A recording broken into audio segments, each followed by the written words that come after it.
Et coucou, tu tombes sur cette vidéo qui n'est pas comme les autres. Aujourd'hui, ce n'est pas un tirage de cartes, mais vraiment un message à donner concernant les problématiques entre parents et enfants.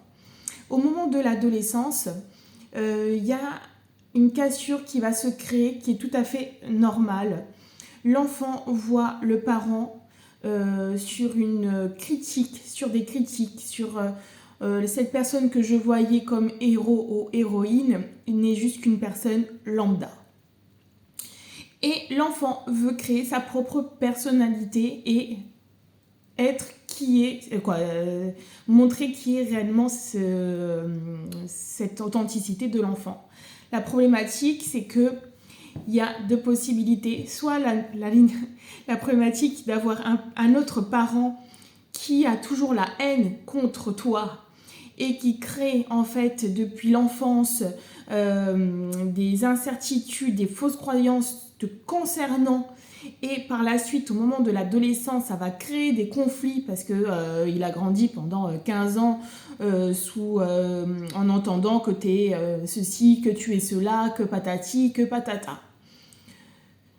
Je te dirais de prendre un peu de la hauteur par rapport à cette situation avec ton enfant.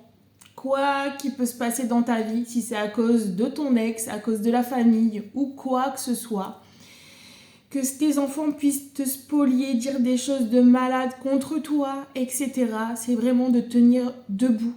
Que tous les jours, tu arrives à te regarder dans la glace et te dire « Ok, j'ai fait de mon mieux. Je suis peut-être pas parfait ou parfaite, mais j'ai fait de mon mieux. » Et un jour ou l'autre, au moment opportun, au moment où ces enfants verront la vérité en face, ou qu'ils auront vraiment besoin de toi à ce moment-là et qui comprendront qui tu es réellement, ils reviendront.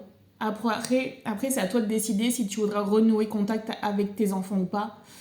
Parce que des fois, ça peut être dur aussi par rapport à ce que tu as pu subir. Mais sur ce, garde toujours une distance. Que ce que les enfants peuvent te montrer contre toi, c'est aussi une souffrance qu'ils ont à l'intérieur d'eux, qu'ils ont du mal à exprimer. Tu es leur exutoire. Donc en fait, leur souffrance se projette sur toi parce que tu es la personne qui est stable, qui ne faiblit pas. Même si moralement, t'es pas au top.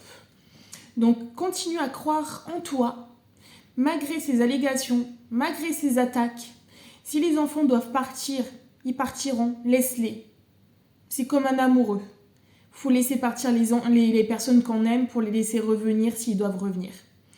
Je souhaite plein de courage pour ces personnes, pour toi, pour vous, pour votre entourage qui vivent des situations similaires et des problématiques conflictuelles entre toi et ton ado, ou ton jeune adulte, ou ton enfant.